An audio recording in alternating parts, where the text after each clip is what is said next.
We saw something unusual. That was the most freaking thing of all. That thing was hovering. Prepare to question everything you believe. At the corner of my eye, brrr. Are these mere figments of imagination, elaborate hoaxes, or are they evidence of something far more sinister? There is something out there. Where it's coming from is another question. This is My Alien Encounter.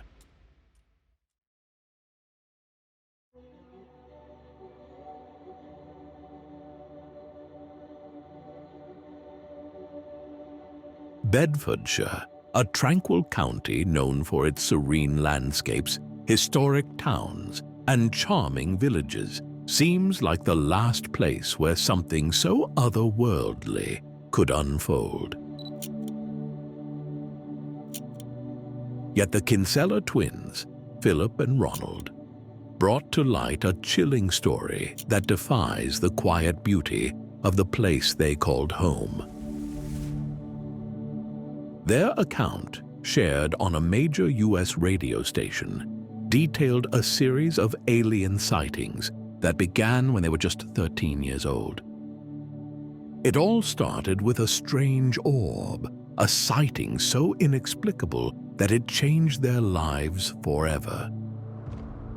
What followed were not one, not two, but 4 UFO encounters. Each time, the brothers were left with more questions than answers, grappling with fragmented memories and surreal experiences that blurred the line between dream and reality. Was it all just an elaborate nightmare conjured by the mind? What if it wasn't? If the media stated on the news channels that UFOs are real and so too are aliens, how then are they going to explain about the procedures of abductions that occur? But what we haven't told you is that there are certain species called the greys that come in the dead of night. They infiltrate through solid matter. They can abduct you. They can do experiments on you. They can screen your memory so you forget more times than not, and they'll put you back. People aren't going to be able to handle that. The twins recount a vivid memory of one of their encounters. An evening spent in their garden where they played joyfully, lavishing affection on their cherished grandmother.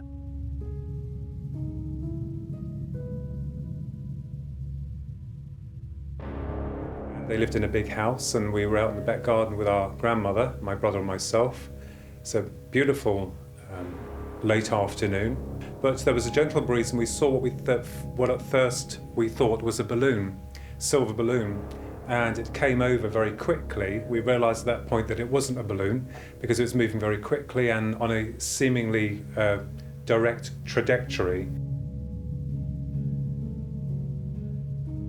On closer inspection, as it arrived, we knew it wasn't a balloon. It was silver.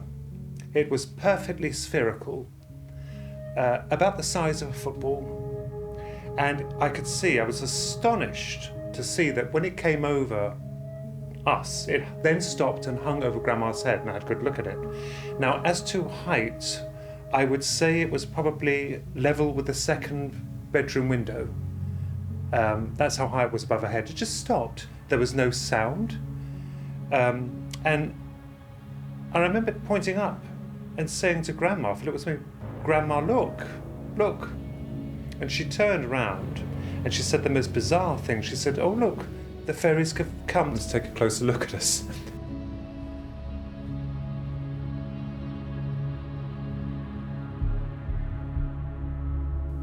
Now, that's a very strange thing to say, but later on we realised she was probably belaying our fears. But it wasn't fairies. This, to me and Philip, was technology. It was technology. As if by some invisible force, the object hung motionless in mid-air. It slowly arced over the garden fence, hovering ominously. Then, in an instant, it accelerated toward the family.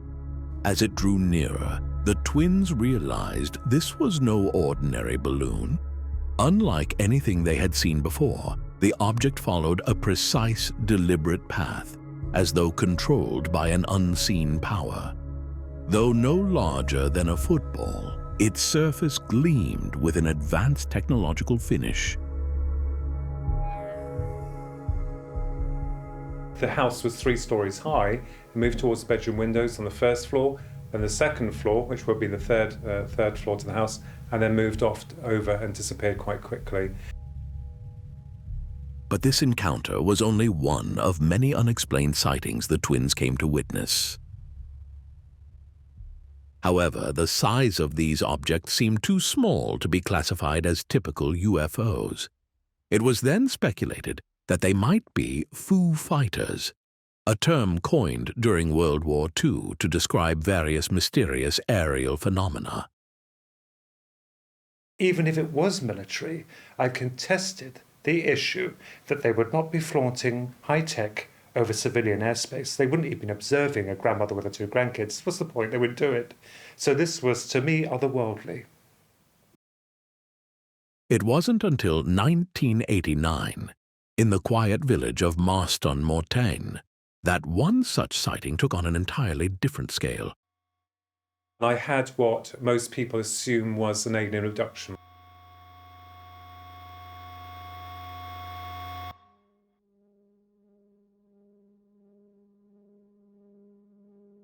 Philip and Ronald, now 20 years old, had spent the last 7 years distancing themselves from the mysterious incident they had witnessed at the age of 13.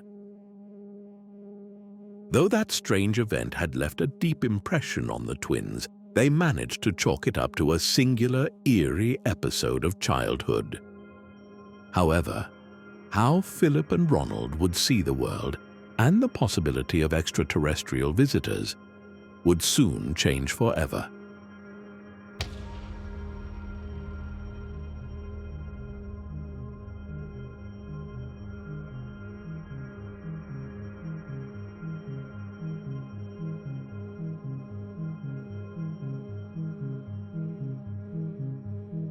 Philip vividly recalls walking home from the station one evening. Their house, located at the end of a quiet cul-de-sac, stood with its familiar frosted glass door. A young man greeted the family dog Benji. His twin brother and his sister were both at home while their mother was at work.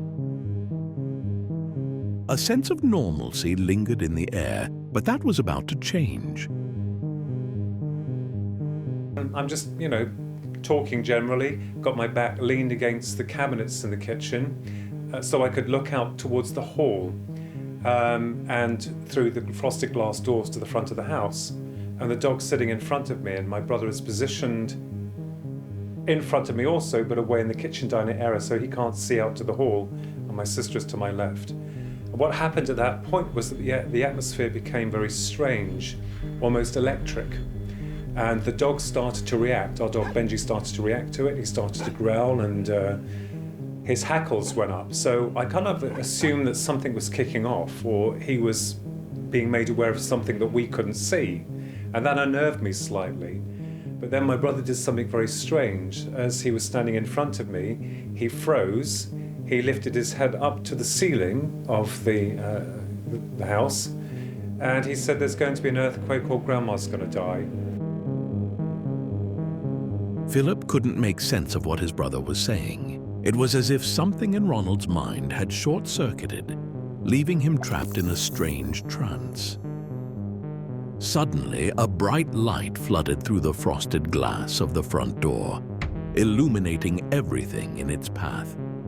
The light was so intense that even the door itself appeared to warp, its solid form shifting and undulating as if it had turned to liquid. The entire structure seemed to ripple in an unnatural, almost impossible way, bending to the force of the light.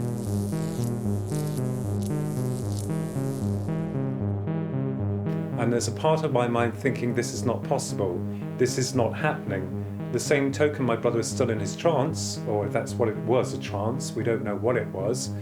And I don't know what my sister had been doing to the far left, but remember, this was happening in initially seconds. At this point, Benji was barking hysterically as the light grew even brighter, flooding the house with an unnatural intensity. Philip's attention was suddenly drawn to a force pushing its way through the door. It manifested as a figure, a small humanoid silhouette, no more than 3 feet tall, entirely black and draped in what looked like a plaid pattern. Its head was disproportionately large.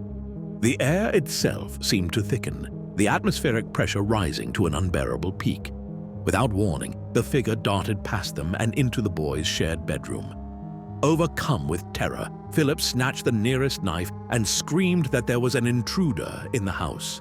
But before he could act, the entity shot from the room, zipped across the hall, and sped up the stairs, vanishing into thin air.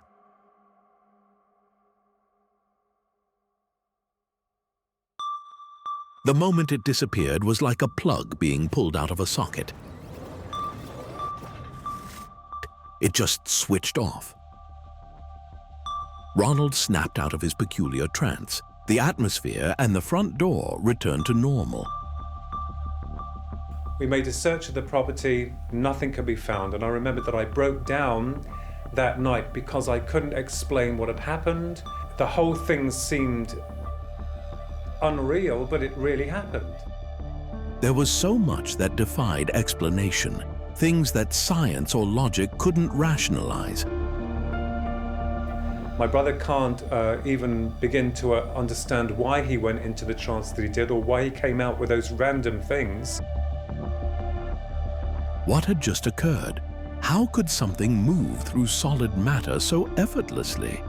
And more hauntingly, what was that figure?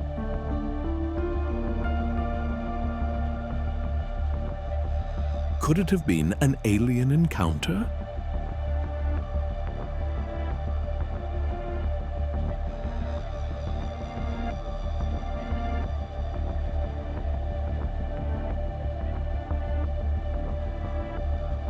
This felt nothing like the UFO event from their childhood, and wasn't something their grandmother described as the fairies coming to visit. No, these visitors were taking on a more sinister quality, their presence increasingly unsettling. Later that night, in the early hours of the morning, things took an even darker turn. Philip awoke to find himself suspended in mid-air, hovering on his back, the world around him a blur of confusion and dread. And I'm being pulled through the glass, and my mind's thinking, that's not possible. How am I able to get through physical matter? I couldn't work out what was going on. I was petrified because I couldn't move, and there seemed to be some unknown force that was pulling me through the glass, and it moved me through the towards the kitchen, through to the conservatory, out through to the garden. And as I came out to the garden, I wasn't panicked. I was almost like, well, if there's something that's got a hold of me or taking control of me, then I'm just going to go with it. Now in the garden, Philip felt himself slowly spinning, his body tilting until he faced the night sky. What he saw was beyond comprehension. Hundreds of UFOs streaking across the darkness, darting around in chaotic patterns. Among them, one stationary gray metallic spherical object captured his attention, its presence commanding and enigmatic. As Philip gazed at the sphere, a strange sensation enveloped him. He could feel his body being lifted, ascending toward the sky. The overwhelming sense of wonder and terror mingled within him as he soared higher into the unknown. Can this really be real? What is happening? And as I come towards it, come right up to it, I black out.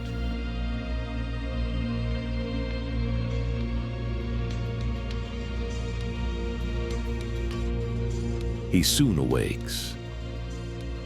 Panic surged through him as he took in his surroundings, horror gripping his chest. The garden, once a familiar space, felt foreign and threatening under the cloak of night. If you can put yourself in a situation where you don't know where you are, because I immediately woke up and I found myself in a kind of like a medical room. It was very hot. I was naked. I was strapped to some kind of bed. He found himself trapped in an unfamiliar medical setting, the sterile white walls blurring around him. Above him loomed three figures, their silhouettes casting long shadows in the dim light. When I looked to my right, there were three tall beings that were kind of like enveloped in this mist. And for want of a better word, the only way I could describe them was that they looked like reptilians. Reptilians are believed to be a species of humanoid aliens, frequently reported in numerous alien abduction cases. These beings are often described as tall, with scaled skin and the ability to shapeshift. It is thought that they possess the capability to infiltrate human society, using sophisticated disguises to blend in unnoticed. Their presence has fueled countless conspiracy theories and fears, making them one of the most notorious figures in the realm of extraterrestrial encounters. Seeing them horrified me. One, because I'm strapped and I can't move. I'm being held against my will, and there are these three beings to my direct right that don't seem to have any care for me. I feel like I'm just a piece of meat on a slab. The sensation was beyond words, a deep, invasive discomfort that Philip couldn't fully comprehend. Even without looking, he knew some foreign implement had been inserted into his body. So I knew that whatever they were doing was something that my mind couldn't understand. And I started to yell and scream for them to take this thing out. I wanted this thing out. To me, it felt like rape. It was degradation and completely senseless.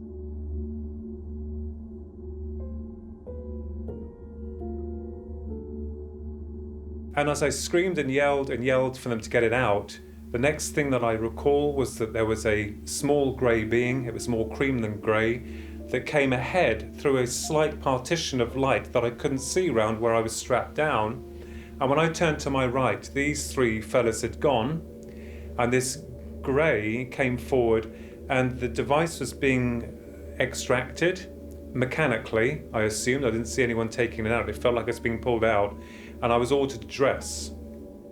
So I kind of like thought, well, this thing's got me out of the situation or getting me out of it. I need to dress. So I dressed into my pajamas, and I was ordered to follow it down this slight corner where I couldn't see, and it turned out to be a corridor, a very small corridor, and it was quite misty still, and I could see some lights but couldn't see where the source of light was coming from.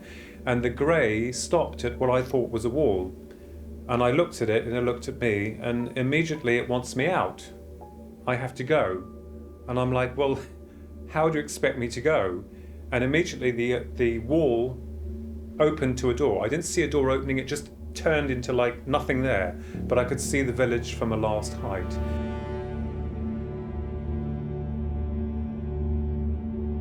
Philip and Ronald both endured something so bizarre, so utterly unearthly, that it left them questioning everything. The experience was invasive and dehumanizing, far beyond the boundaries of normal comprehension. In the aftermath, a chilling thought crossed their minds. If a highly intelligent extraterrestrial species exists, could these unsettling procedures be their equivalent of how humans conduct experiments on animals? The notion lingered, haunting them. Were they simply subjects in a grand alien experiment? It's true that when cases of alien abduction make their way into the media, they are often met with scorn and ridicule. Many dismiss these encounters as nothing more than the stuff of science fiction, entertaining but ultimately unbelievable. Yet for those who claim to have lived through these experiences, it is far from a joke. The trauma, confusion, and fear are all too real, leaving them grappling with events that defy explanation and challenge their very understanding of reality. People laugh at you, you've been abducted by aliens, but it's not quite like that. The experience is very different. And I think when you've gone through something trauma-based, you know, you come out the other end and you're a survivor, it changes you. This is what's happened to me. Have I gone through some form of transformation? Yes, I think I have. And it's all due to wonderful people within the UFO community as well that's helped me understand that. So you find that you're not alone at all. I agree with that, but I wouldn't say there's anger. You know, you hear sometimes these accounts of people are angry. There's no anger. It's just the mystery causes a burning desire to know more.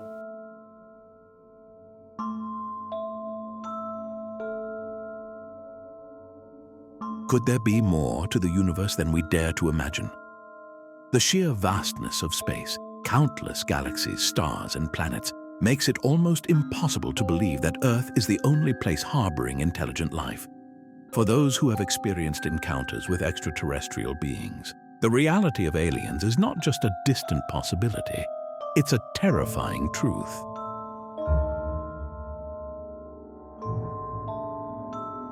What stands out most when examining alien abduction cases is the unwavering dedication of those who have experienced them in their search for the truth. So it's like you're not going to leave it later on in life.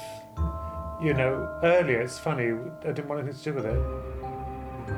It wasn't forgotten, it was just buried at the back of the head. But when a little bit more of it came out, and the circumstances of meeting researchers, it drives you to want to try and find answers. Yeah, and I think also that, you know, by looking for that, that's an inward built mechanism that seems to take over, because the system is saying it's not real, it doesn't exist, and you're like, well, yes, it does, because I had the experience, so I need to go and look for it. If advanced alien civilizations exist, their understanding of the universe and technology could be so far beyond ours that their actions and motivations seem incomprehensible to us. What might be random lights in the sky to some could be evidence of complex interdimensional travel or surveillance systems so advanced they defy human comprehension. Could they be studying us, experimenting on us, or simply observing from afar? For those who believe they've encountered this reality, the idea of aliens isn't about fantasy. It's about confronting a world that feels more vast and mysterious than we've ever dared to understand.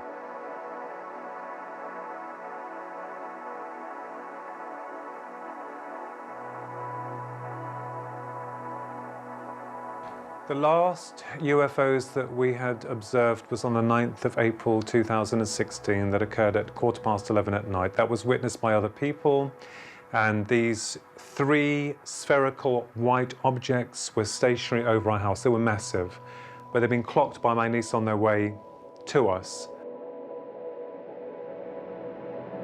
They invoked some kind of shield or something to prevent the outside world or any influences from seeing them.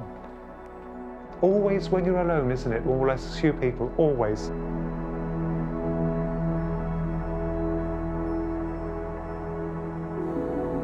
We haven't seen anything since then, but when you are in that situation of high strangeness, it changes everything, but it still hasn't answered anything for me, because I remember thinking, here we are again. There you are again. What are you trying to tell me? What do you want me to know? Why is everything secret? You see, this opens up other areas that were previously closed, and then it leads you down a corridor of more confusion. But I will say they are real, but not what we think they are. I think we're looking at something that operates on multiple levels of reality. I believe in the interdimensional hypothesis. Maybe this force or this energy is utilizing or bringing itself into our field frequency of reality, and we see it as we translate it. So maybe we're not seeing it for what it really is, because this is not able to translate the whole information as best it can.